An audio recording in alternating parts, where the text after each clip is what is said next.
मैं अंकित कुमार, भौतिक प्रवक्ता, लाला जगदीश प्रसाद सरस्वती विद्या मंदिर, जानसठ रोड, मुजफ्फरनगर से। आज हम लोग कूलाम के नियम को पढ़ेंगे और हमने इससे पूर्व ये जान लिया है कि दो आवेशित वस्तुओं के बीच में बल लगते हैं और वो जो बल हैं वो दो प्रकार के होते हैं, आकर्षण प्रकृति के और प्रतिकर्षण प्रकृति के। हमने पढ़ लिया होगा, पहले आपने भी पढ़ा होगा ये, कि अगर आवेश समान प्रकृति के हैं, अर्थात अगर कोई दोनों आवेश या तो धनात्मक हैं या दोनों आवेश ऋणात्मक हैं, यानी कि एक समान प्रकार के आवेश हैं, तो इनमें आपस में जो लगने वाला बल है वो प्रतिकर्षण प्रकृति का होगा। यानी कि इस पर बल इसकी वजह से इस दिशा में लगेगा और इस पर बल इसकी वजह से इस दिशा में लगेगा। इसी प्रकार अगर ये आवेश ऋणात्मक हो तब भी बल प्रतिकर्षण प्रकृति का ही लगेगा। लेकिन अगर बल विपरीत प्रकार के हों, अगर आवेश अगर विपरीत प्रकार के हैं, एक पॉजिटिव आवेश है और एक नेगेटिव है, तो इनमें जो बल लगता है वो आकर्षण प्रकृति का है। और इसमें जो है हम आवेशों को बिंदु आवेश मान करके स्टडी करते हैं। अगर जो वस्तुएं हैं, जो आवेशित वस्तुएं हैं, उनके बीच की दूरी की तुलना में वस्तु का आकार नगण्य है, तब हम वस्तु को बिंदु आवेशित मान सकते हैं या फिर बिंदु आवेश मान सकते हैं। फ्रांसीसी वैज्ञानिक फ्रांसीसी भौतिकविद कूलाम ने अपने प्रयोगों के द्वारा कुछ निष्कर्ष निकाले जिन्हें हम कूलाम के नियम के नाम से जानते हैं। उसमें उन्होंने दो आवेशित वस्तुओं के बीच लगने वाले बल के परिमाण की गणना की और वह नियम है,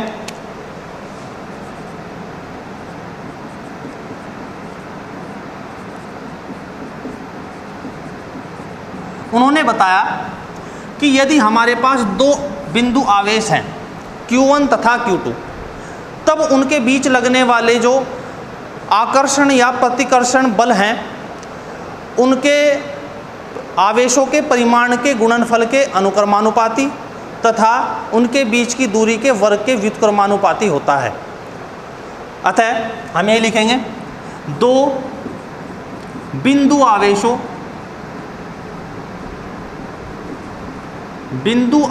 के मध्य लगने वाला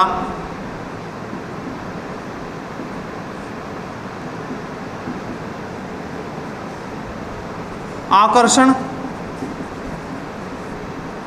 अथवा प्रतिकर्षण बल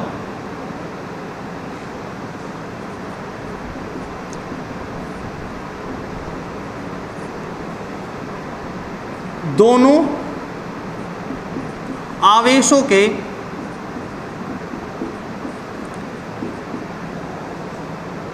परिमाण के गुणनफल के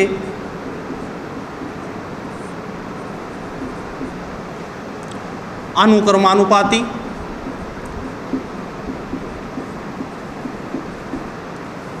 तथा दोनों आवेशों के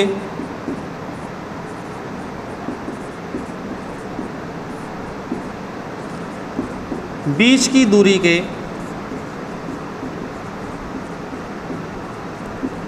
वर्ग के व्युत्क्रमानुपाती होती है।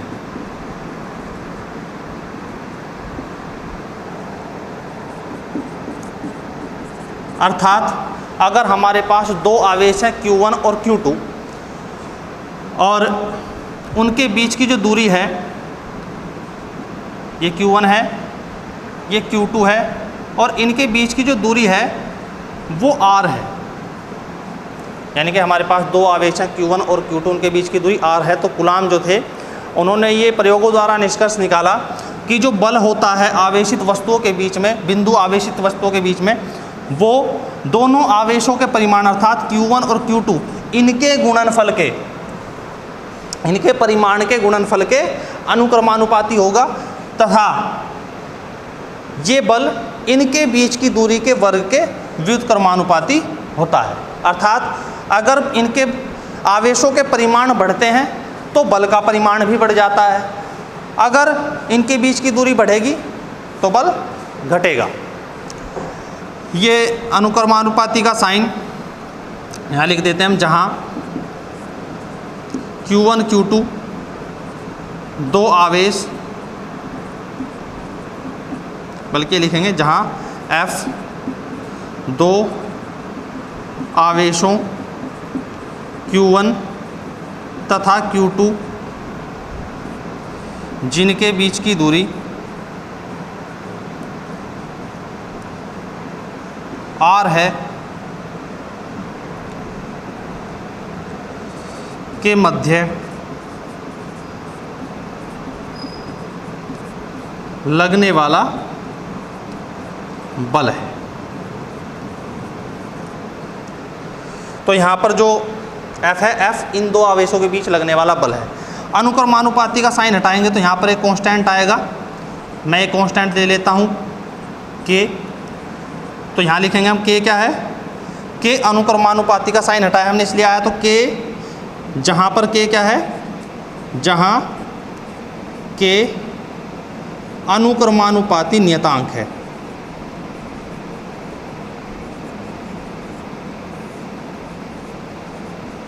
अनुक्रमानुपाती नियतांक है जिसे कूलाम का नियतांक भी कहते हैं।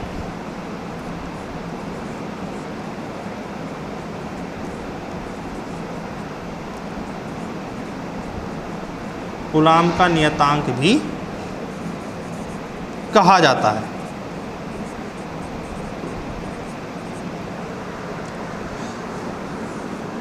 इसे कूलाम का नियतांक भी कहा जाता है। अब ये जो K है ये दो चीज़ों पर निर्भर करेगा। इसका मान आवेशों के बीच के माध्यम पर, यानी कि जिसे वो माध्यम जिसमें आवेश रखे हुए हैं उस पर, तथा जो सिस्टम ऑफ यूनिट हम लोग यूज कर रहे हैं उस पर, मात्रकों की पद्धति इन पर निर्भर करता है। अगर हम निर्वात की बात करें, निर्वात के लिए SI माध्यम, निर्वात के लिए SI में, इंटरनेशनल सिस्टम ऑफ यूनिट में K जो है इसका मान 1/4 पाई एप्सिलॉन नॉट रखा जाता है, और जिसका मान होता है लगभग 9 × 10⁹। अर्थात हमारा जो एक्सप्रेशन आ जाएगा बल का वो आ जाएगा 1/4 pi epsilon not Q1 Q2 बटे R², इतना आ जाएगा। यही कूलाम के द्वारा दो बिंदु आवेशों के बीच लगने वाले बल का एक्सप्रेशन है। यहाँ पर जो एप्सिलॉन हो, इसे हम एप्सिलॉन नॉट बोलते हैं, निर्वात के लिए वैद्युतशीलता कहा जाता है। इसे निर्वात के लिए वैद्युतशीलता कहा जाता है, यानी कि परमिटिविटी ऑफ फ्री स्पेस।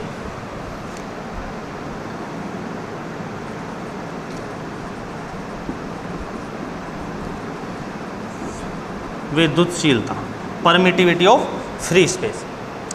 अगर हम इसके मात्रक की बात करें तो एप्सिलॉन नॉट का जो मात्रक है, मात्रक होगा इसका कूलाम स्क्वायर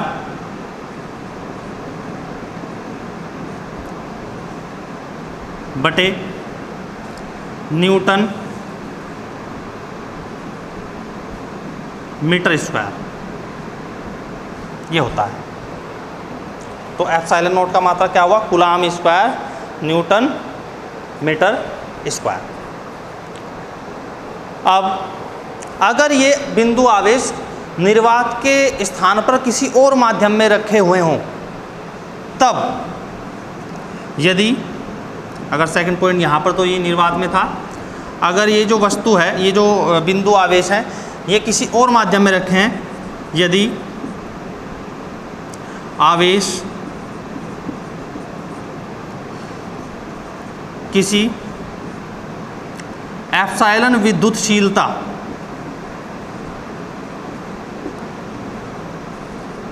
के माध्यम में रखे हैं,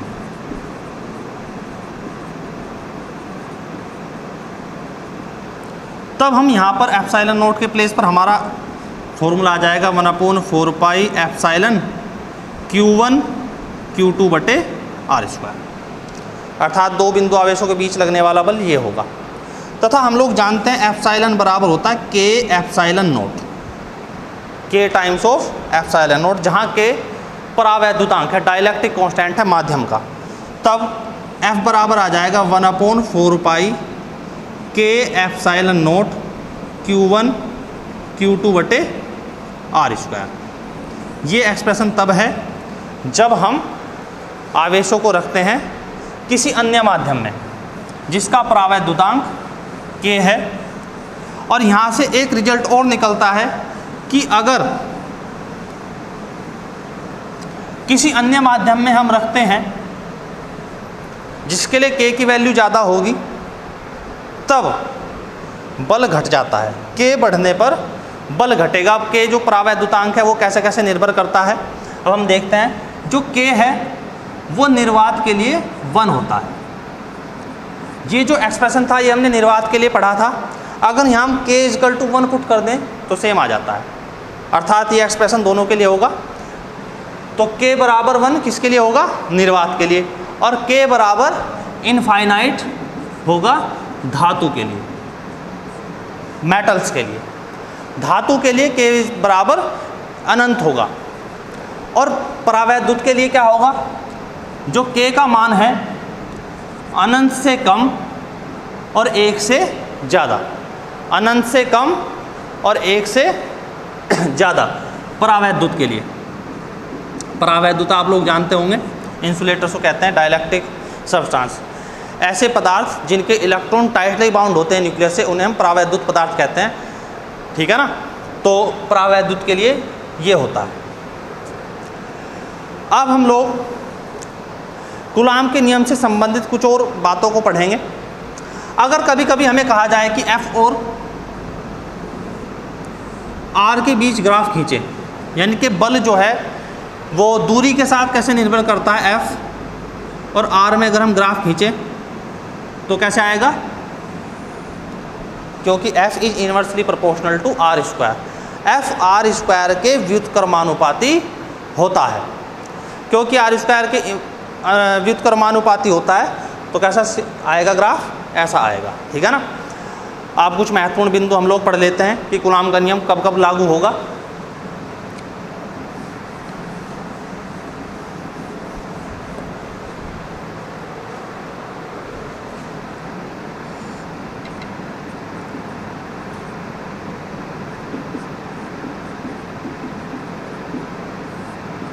महत्वपूर्ण बिंदु, यानी कि यहाँ से कब हम इसे अप्लाई कर सकते हैं।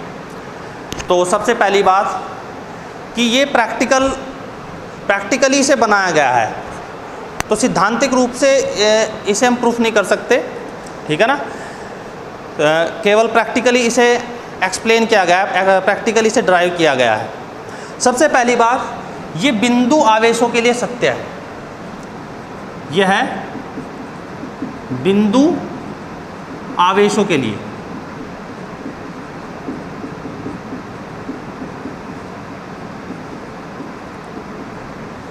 ये जो हमारा कूलाम का नियम है ये हम तब लगाएंगे जब आवेश कैसे हों? बिंदु आवेश हों। दूसरी बात, ये तब प्रभावी होता है जब दो आवेशों के बीच की दूरी नाभिकीय दूरी से अधिक हो, क्योंकि नाभिकीय दूरी यानी कि 10⁻⁻15 मीटर की रेंज में तो प्रबल नाभिकीय बल लगेंगे, तो उनसे अधिक दूरी पर ये प्रभावी हो जाते हैं। तो यह बल 10⁻⁻15 मीटर नाभिकीय दूरी, जिसे हम फर्मी भी बोलते हैं, से बड़ी दूरियों के लिए होगा। अधिक दूरियों के लिए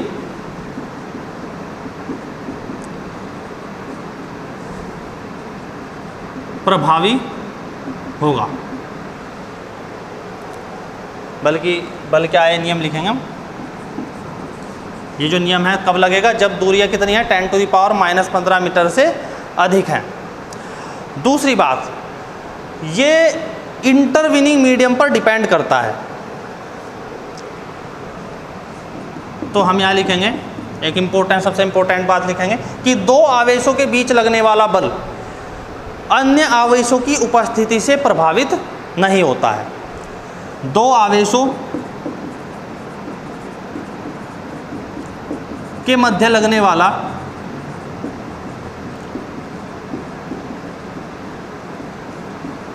बल अन्य आवेशों की उपस्थिति से प्रभावित नहीं होता है।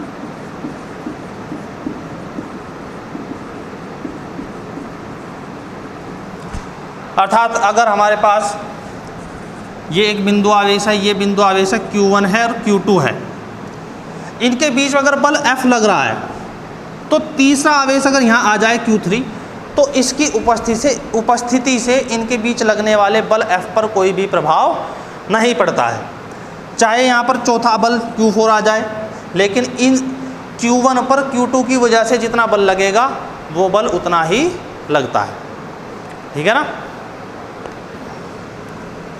और अगर यहाँ आवेशों का निकाय है, अगर हमारे पास एक सिस्टम है जिसमें n आवेश हैं, ये Q1 है, ये Q2 है, ये Q3 है, ये Q4, इस तरीके से n आवेश हैं, और यहाँ पर हमारे पास कोई एक टेस्ट चार्ज Q0 है और हमें कहा जाए इस निकाय की वजह से इस पर बल निकालें, तो हम सीधा सीधा क्या करेंगे, एक आवेश की वजह से इस पर इंडिविजुअल आवेश यानी कि अलग अलग आवेश के वजह से इस पर बल निकालेंगे और उनका सदिश योग कर देंगे। क्योंकि बल एक सदिश राशि है तो इसे जोड़ने में भी सदिश के नियमों का ही हम लोग उपयोग करेंगे। तो किसी भी एक आवेश पर आवेशों के निकाय की वजह से जो बल होगा वो योग होगा, सदिश योग होगा अलग अलग निकाय के अलग अलग आवेशों के द्वारा लगने वाले बल का।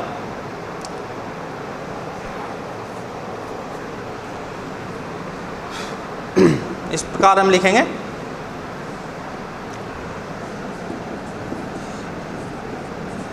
एक आवेश पर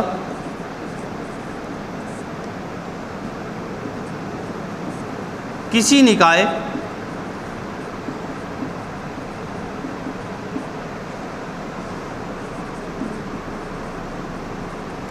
कारण, बल्कि हम लोग लिखेंगे आवेशित निकाय, किसी आवेशित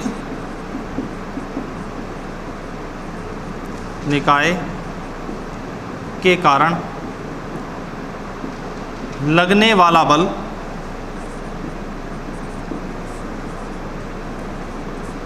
निकाय के कारण लगने वाला बल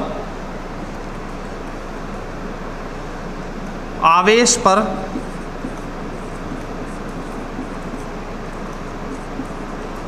निकाय के अलग अलग आवेशों द्वारा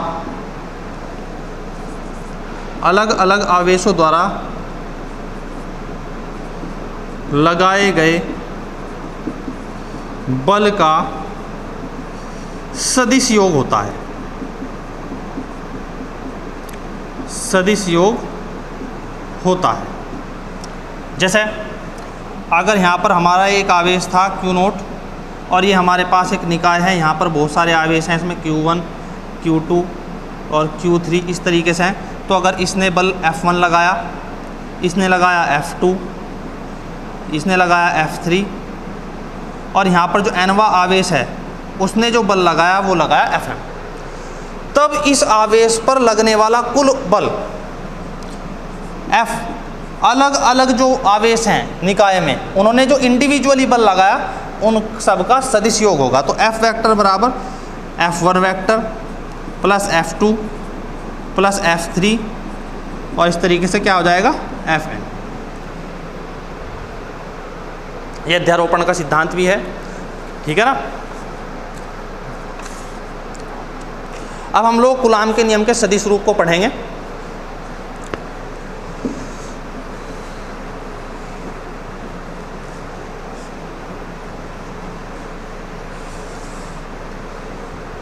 क्योंकि बल एक सदिश राशि है और बल के लिए ही हम लोग लिख रहे हैं, तो सदिश रूप लिखेंगे सदिश वेक्टर फॉर्म। हमारे पास दो आवेश अगर हम मान लेते हैं, ये है हमारे पास Q1 और ये है हमारे पास Q2। इस Q1 के लिए जो स्थिति सदिश है वो R1 वेक्टर है और Q2 के लिए कितना है R2 वेक्टर। हमारे पास दो आवेश थे, दोनों आवेशों के लिए एक का स्थिति सदिश R1 वेक्टर और दूसरे का कितना है R2 वेक्टर है। अब अगर हम इनके बीच लगने वाले बल के लिए देखें, Q1 की वजह से Q2 पर और Q2 की वजह से Q1 पर बल देखें, तो हम ऐसे लिखेंगे F21 वेक्टर फॉर्म में। इसका मतलब क्या होगा कि Q1 द्वारा Q2 पर बल जो इधर है, इसकी वजह से इस पर Q1 के कारण Q2 पर लगने वाला बल बराबर 1/4 pi epsilon nought. As it is हम लोग लिखेंगे Q1 Q2, ये तो अदिश है, आवेश जो है एक अदिश राशि है, तो उसे तो एज इट इज लिखेंगे, वेक्टर यहाँ नहीं लगेगा। अब हमारे पास क्या था, नीचे मैग्नीट्यूड लिखा जाएगा क्योंकि नीचे क्या है स्क्वायर है, तो हम लिखेंगे R21 इसका स्क्वायर और R21, क्योंकि हमने नियम में ये भी पढ़ा था कि जो बल है वो दोनों आवेशों को मिलाने वाली लाइन के अनुदिश लगता है। तो दोनों को मिलाने वाली लाइन कौन सी है, ये अनुदिश लाइन ये हुई, ठीक है ना। तो दूरी क्या लिखते हैं R2 vector minus R1 vector लिखते हैं यहाँ पर, ठीक है ना। R2 vector minus R1 vector, वो डिपेंड करता है हम किधर से ले रहे हैं, रेफरेंस के अकॉर्डिंग। इसी प्रकार अगर 2 के कारण 1 पर बल देखें, यानी कि इस आवेश 2 के कारण 1 पर बल देखें, तो कितना आ जाएगा 1/4 pi epsilon not Q1 Q2 बटे R12 का स्क्वायर और R12, ये हो जाएगा सदिश रूप। ये दिशा ज्ञात कर लेंगे हम इस तरीके से, ठीक है ना। तो ये सदिश रूप हो गया दो आवेशों के बीच लगने वाले बल के लिए, कूलाम का नियम। अब जो बल लगते हैं वो दोनों आवेशों को मिलाने वाली क्रिया रेखा की दिशा में ही लगते हैं। अब इसमें जो नेचर होती है बल की, कभी कभी न्यूमेरिकल्स में पूछा जाता है कि बल प्रतिकर्षी प्रकृति के हैं या आकर्षण प्रकृति के हैं, तो उसके लिए थोड़ा सीधा सा तरीका ये हो सकता है हमारे पास कि जब दोनों आवेश, जैसे हमने शुरू में पढ़ा था कि अगर दोनों आवेश समान प्रकार के हैं, पॉजिटिव हैं, तो क्या करेंगे प्रतिकर्षित करेंगे, रिपेल करते हैं। इसी तरीके से अगर दोनों नेगेटिव हों तो ये भी क्या कर रहे होंगे, एक दूसरे को रिपेल कर रहे होंगे, प्रतिकर्षित कर रहे होंगे। तो अगर इसके अकॉर्डिंग मैं रखूं दोनों के साइन, सपोज जैसे Q1 है और Q2 दोनों पॉजिटिव हैं, तो इन दोनों का जो प्रोडक्ट होगा Q1 Q2 वो भी क्या होगा पॉजिटिव आएगा। माइनस माइनस है तो इनका प्रोडक्ट कैसा आएगा, ये भी पॉजिटिव आएगा।